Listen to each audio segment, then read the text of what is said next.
Assalamu alaikum wa rahmatullahi wa barakatuh. Dear students, in 3.2, we have been given a topic, a very important topic, that is, do schools really kill creativity? Actually, it is a part of mind mapping. And as you can see on the page 141, icebreakers. So, instruction is given, observe the given figure and complete the activities that follow. Here one activity is given, one photo is given, and in that main idea, which is related with three branchings, okay, and again to one of the branches, two sub branching is done, that is called twigs.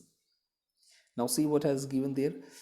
A, replace the main idea by any other thought or the title of your own. कि यहाँ पर ये जो main idea है इसकी जगह कोई भी दूसरी हम लोगों को अपना ख्याल या तसव्वुर रखना है, ठीक है. Then second B, add 3 supporting ideas to the main idea as their branches. और जो भी ख्याल है, जो भी तसव्वुर है, उससे रिलेटेड 3 और उसके अंदर हम लोगों को ब्रांचेस या आइडियाज ऐड करना है उसमें. Then add 2 ideas to one of the branches that explains the meaning of the branch.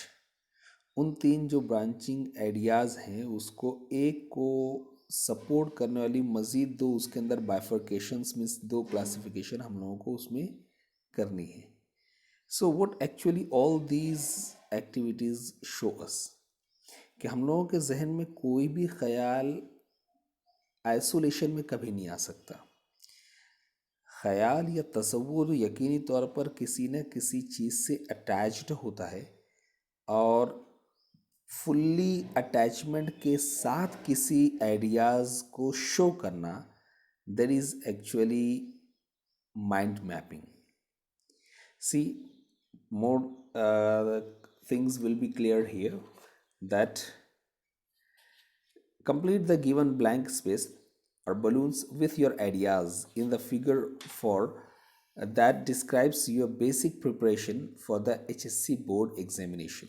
नीचे जो दिया हुई है एक फिगर, तो उसके अंदर सेंट्रल पार्ट पे लिखा हुआ है कि preparing for HSC board examination. Okay, अब ये कहा गया है कि also complete the activities that follow. अब यहाँ पर हम लोगों को देखकर ही समझ में आ जाता है कि actually what is the expectation of the writer. कि यहाँ पर ये सेंट्रल में तो बता रहा है कि हम लोग किस तरीके से HSC बोर्ड एग्जामिनेशन को प्रिपेयर कर सकते हैं. उसके अंदर से एक को उसने दिया हुआ है कि thorough reading of all text, कि यकीनी तौर पर ऑल टेक्स्ट को की थॉरी स्टडी करने के बाद, ठीक है.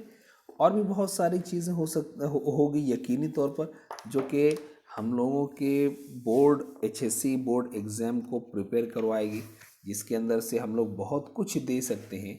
जस्ट लाइक कि हो सकता है कि उसके अंदर yes solve all the practice exercises from the text book as well as reference material.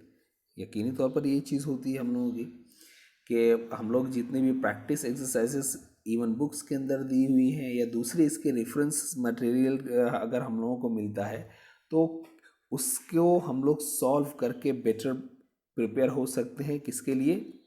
Surely हम लोग अपने HSC के एग्ज़ाम के लिए. और बहुत सारी चीज़ें हैं, ये हर एक के अंदर अलग अलग कहना चाहिए कि वो ख्याल आएगा कि वो अपने लेवल की मुनासबत से किस तरीके से बेटर प्रिपरेशन कर सकता है 12th की. यकीनी तौर पर हम लोग while we are doing this study, so what we create reference notes of every chapter. कि हम लोग क्या करते हैं, अपने तौर से उस सब्जेक्ट को कोशिश करते हैं कि किस तरीके से हम लोग समझें. तो कोई ना कोई एक ऐसा चॉकआउट करते हैं that summarizes what the whole chapter on a single page. वो एक पेज के ऊपर। ठीक, अब उसके अंदर यकीनी तौर पर हम लोग और भी दूसरी चीज़ें कि ठीक है, maintain a proper schedule, time table हम लोग बनाते हैं तो प्रॉपर उसको कहना चाहिए कि शेड्यूल दे करके हम लोग एचएससी के लिए बहुत अच्छी तरीके से प्रिपेयर हो सकते हैं। Yes, then manage time, adhere to the study schedule, कि फिर उसकी मुनासबत से जो शेड्यूल हम लोगों ने बनाया है तो फिर उसके अंदर हम लोग टाइम को मैनेज करते हैं। इवन और एक चीज़ भी हम लोग ऐड करते हैं, यह हर कोई अपने अपने तरीके से कि रीडिंग ऑफ सपोर्टिव मटेरियल्स, कि जो इस हम लोगों के प्रिपरेशन के लिए जो कुछ भी सपोर्टिव मटेरियल रहेगा यकीनी तौर पर वो करेंगे। ठीक, इस इन सब से हटकर हम लोग ये भी हो सकता है कि eat healthy to stay healthy, कि हम लोग यकीनी तौर पर क्या करेंगे कि we will maintain the health, and for that surely what we will take healthy food।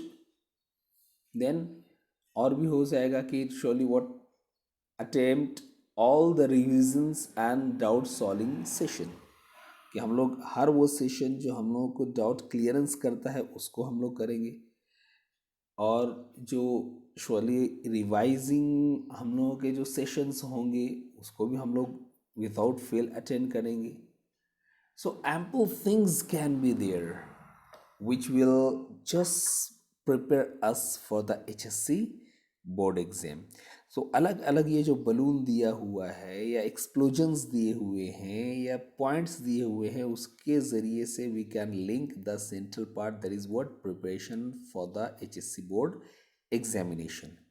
ठीक है, अब यहाँ पर देखें पेज नंबर 142 पर दिया हुआ है कि activities.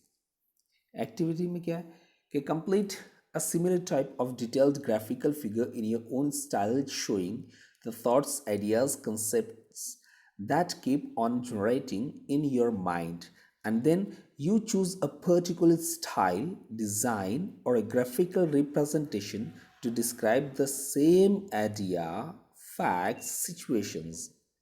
Then this type of presentation can be called mind mapping। Means mind mapping की हम लोग अगर डिफाइन अगर कोई कहना करना चाहे सोशली व्हाट, कि यहाँ पर है क्या माइंड मैपिंग, कि complete a similar type of detail graphical figure in your own style, कि किसी भी ग्राफिकल फिगर को अपने अंदाज में शो करना, किस लिए कि जो कुछ भी हमारे थॉट्स हैं, आइडियाज़ और कंसेप्ट्स हैं, that keeping on generating in your mind, जो हमारे जहन के इख्तरा और उपज हैं, and then you choose a particular style और डिज़ाइन, और फिर उसके अंदर से हम लोग किसी एक का इंतखाब करके उसको ग्राफिकल रिप्रेजेंटेशन के ज़रिए डिस्क्राइब करते हैं उसी ख्याल और फैक्ट या सिचुएशन को। सो इसे ही एक्चुअली क्या कहते हैं, mind mapping. Yes, the word itself tells that in our mind we have to create a map, and well, map creation surely it needs skill. Even to read the map also needs skill. So here, in a very skillful way, in a very connected and interlinked way, अपने thoughts को एक sequence के साथ holistic तरीके पर रखना, that is called as what, mind mapping. ठीक है, यहाँ पर दिया हुआ है कि यूज़ डिफरेंट शेप्स, जिसके अंदर हम लोग मुख्तलिफ किस्म के शेप्स इस्तेमाल कर सकते हैं। एरोज, यस, तीर का निशान, lines, connectors, balloons, boxes, curved arrows, call outs, scribbles, scrolls, explosion, etc। कि ये सारी वो चीज़ें हैं जिसके ज़रिए से हम लोग रिप्रेजेंट कर सकते हैं, किस लिए, to describe your point of view, ताकि हम लोगों का जो इंडिया है, जो हमारे जहन के अंदर है, उसको जाहिर किया जा सके। जैसे यहाँ नीचे दिया हुआ है, सर्कल से कनेक्टेड 6 ब्रांच है, फिर उन ब्रांचिंग्स की भी देखें कितनी ज़्यादा सब ब्रांचेस निकली हुई है। सेकंड फिगर के अंदर हम लोगों को 4 कहना चाहिए कि ब्रांच दिख रही है, फिर हर 4 ब्रांच की अलग अलग सब ब्रांचेस और सब कैटेगरीज की गई है. Okay, now coming to the point कि यहाँ पर एक हिस्ट्री ऑफ माइंड मैपिंग को हम लोग देख लेते हैं कि Julian Astle is the director of education at the RSA. Previously, he worked in number 10 Downing Street as Deputy Director of the British Prime Minister's Policy Unit and Senior Policy Advisor to Deputy Prime Minister Nick Clegg. Previously, he was the Director of Centre Forum, a Westminster based think tank. यहाँ actually बताया गया है कि ये concept जो है उससे related Julian acyl की हिस्ट्री बताई गई है. ठीक, अब यहाँ पर ये जो हिस्ट्री जूलियन एसल की बताई जा रही है, अब देखें हम उसको किस तरीके से बहुत कम एफर्ट के अंदर पूरा यहाँ पर हम लोग माइंड मैपिंग के ज़रिए उसको दे सकते हैं. अब यहाँ पर उसके ताल्लुक से ही दूसरा पैराग्राफ है कि he has also worked as a post conflict adviser to the British government in Whitehall and to the United Nations in Bosnia and Kosovo. In the most watched TED Talk of all times, educationalist Sir Ken Robinson, FRSA, claims that schools kill creativity, arguing that we don't grow into creativity, we grow out of it, or rather, we get educated out of it. Yet to Robinson, creativity is as important as literacy and we should afford it the same status. अब यहाँ पे जो sir Robinson claims का Ted talk के अंदर जो उनका role था कि जिन्होंने एक बहुत बड़ा कमिटमेंट दिया कि स्कूल्स किल क्रिएटिविटी, तो यहाँ पर देखो सिर्फ 3 लाइंस के ज़रिए से उसको एक्सप्लेन किया गया है इस एक पूरे पैराग्राफ को कि सर केन रॉबिन्सन क्लेम्स स्कूल किल क्रिएटिविटी, पहली बात. फिर उनका दूसरा इम्पॉर्टेंट स्टेटमेंट क्या था कि एजुकेशन जो एक्चुअली होती है वो आउट ऑफ क्रिएटिविटी होती है, क्रिएटिविटी की वजह से होती है. And creativity to be acquired in education itself, लेकिन क्रिएटिविटी कहाँ मिलेगी हमको, वो एजुकेशन में इटसेल्फ हम लोगों को मिलेगी. Got it. तो यहाँ पर बहुत कम वक्त के अंदर डायरेक्टली उससे लिंक करके कनेक्ट करके जो कंसेप्ट से रिलेटेड चीज़ें हैं हम लोग बहुत कम एफर्ट के अंदर exactly pin pointedly information share कर सकते हैं. ठीक है. Now here true creativity is based on knowledge. हम लोगों को जो डिस्कस करना है यहाँ पर श्योरली वो यही है हम लोगों का कि do schools really kill creativity. तब उसी के ताल्लुक से अब आगे बात बढ़ा रहे हैं राइटर कि ट्रू क्रिएटिविटी जो है वो क्या है, इज़ बेस्ड ऑन नॉलेज. ये नॉलेज के ऊपर डिपेंडेंट है कि हकीकी तख्लीकियत वो किसके ऊपर है, based on knowledge, which in turn is based on literacy. जो लिटरेसी मीन्स इल्मियत के ऊपर मबनी होती है. Our school where children develop the literacy skills on which all further learning depends are therefore not killing creativity but cultivating it by providing the foundations young people need to be properly creative. तो यहाँ पर उसका जवाब दिया गया है, बेहतर तौर पर देने की कोशिश की गई है कि it is not the case at all. जबकि हकीकत क्या है कि आवर स्कूल की हमारी जो स्कूलें हैं where children develop the literacy skill, जहाँ पर बच्चे अपनी लिटरेसी स्किल को डेवलप करते हैं, इल्मियत की जो फ़न है, मुख्तलिफ फ़न है उसको डेवलप करते हैं. On which all further learning depends, जिसके ऊपर पूरी आगे की आने वाली जो लर्निंग है उसका डिपेंडेंस है. Are therefore not killing creativity, वो यकीनी तौर पर क्रिएटिविटी को ख़त्म नहीं करती, बट कल्टिवेटिंग इट, बल्कि उसको कल्टीवेट करती है, प्रोपेगेट करती हैं, बढ़ावा देती हैं बाय प्रोवाइडिंग द फाउंडेशंस। कैसे? बाय प्रोवाइडिंग द फाउंडेशंस, कि बुनियाद बुनियाद अता करके। किसको? Young people need to be properly creative, जिसको बहुत ज़्यादा कहना चाहिए कि जिसकी ज़रूरत है यंग पीपल को, ताकि उनको प्रॉपरली क्रिएटिव बनाया जा सके। अब यहाँ पर दिया हुआ है as evidence of how schools kill creativity, Robinson cites. अब रॉबिन्सन क्या कहते हैं यहाँ पर कि एक मिसाल देते हैं कि किस तरीके से स्कूल क्रिएटिविटी को किल करती है। तो उन्होंने दिया है क्या? The example of a young girl called Gillian Lynne, who at the age of 8 was already viewed as a problem student with a probable learning difficulty।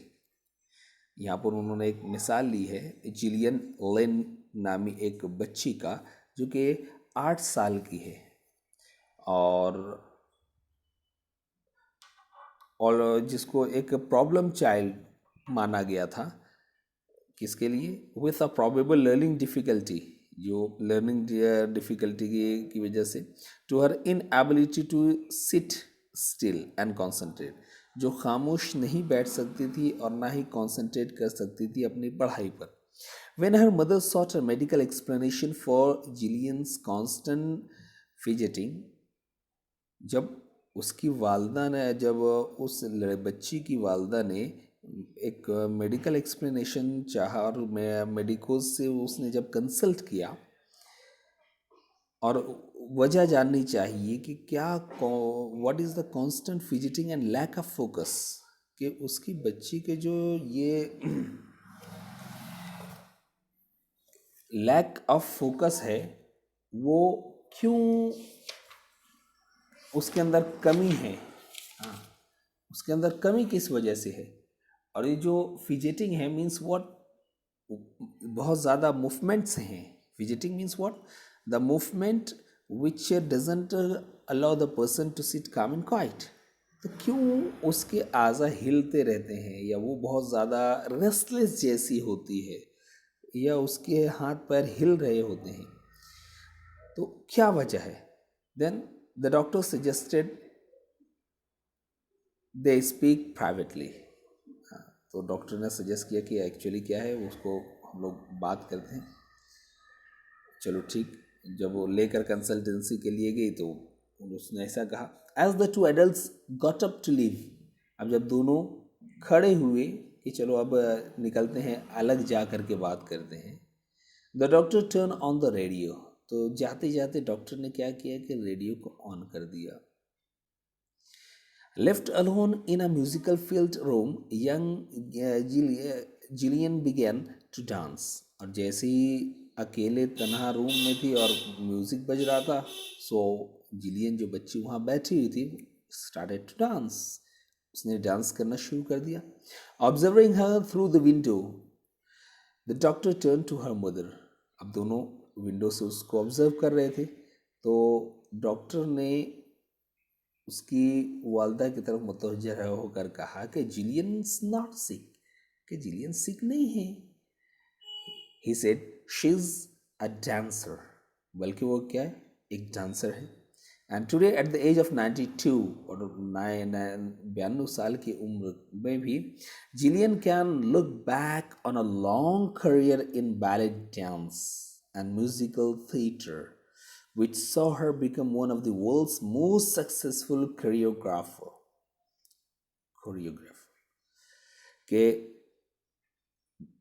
जब वो अपनी ज़िंदगी को मुड़ करके देखती है जिलियन, तो एक बहुत लंबा अरसा उसने एज अ बैले डांसर गुजारा म्यूज़िकल थिएटर्स के अंदर, और वर्ल्ड की सबसे ज़्यादा सक्सेसफुल कोरियोग्राफर मीन्स जो what we can say, the person who sets the dance movements, तो उसके अंदर उसका शुमार हुआ। with hits like Andrew Lloyd Webber's Cats and Phantom of the Opera among her many achievements. हाँ, कि उसके अचीवमेंट्स के अंदर डायरेक्टली जो world fame wide Webber's Cats और फैंटम ओपेरा के अंदर ये सारी चीज़ें उसकी शामिल हैं. Yet her school had all but written her off. लेकिन अगर बात करें उसके स्कूल की तो डायरेक्टली उसके अंदर तो यही मिला हुआ था. यस, के लिए रिटन हर ऑफ कि वो दे वर helpless in making her academically strong, mistaking her extraordinary talent for some form of behavioral problem or cognitive impairment. जो कि उसके अंदर जो एक्स्ट्रॉर्डनरी टैलेंट था तो उसको ये लोग बाय मिस्टेक समझ रहे थे क्या कि ये किसी किस्म का बिहेवियरल चेंज है, बिहेवियरल प्रॉब्लम है, उसके जो सलूक के अंदर किसी किस्म की कमी कजी है, और कॉग्निटिव इम्पेयरमेंट या तो फिर उसका जो कॉग्निटिव मीन्स व्हाट मेंटल और intellectual impairment that is called disability कि उसके अंदर कोई मेंटल डिसएबिलिटी है. इतना ज़्यादा फर्क. अब देखें इतनी सारी बातों को यहाँ पर पेश किया गया है. क्या है कि Gillian Lynne first information young girl 8 years forge problem student. Second कहती है inability to sit still and concentrate, जो कि खामोश नहीं बैठ सकती थी और कॉन्सेंट्रेट नहीं करने पाती थी. देन मेडिकल एक्सप्लेनेशन जब सॉर्ट किया गया, जब ये चाहा गया मेडिकल एक्सप्लेनेशन को, then doctor turn on the radio. Doctor ने जाते जाते जब रेडियो को ऑन किया, Gillian alone began to dance. जब वो अकेली थी तो उसने रक्स करना शुरू कर दिया. तो उसने ये कॉम्प्लीमेंट दिया कि she is not sick, she is not sick but a dancer, बल्कि वो एक डांसर है. करियर.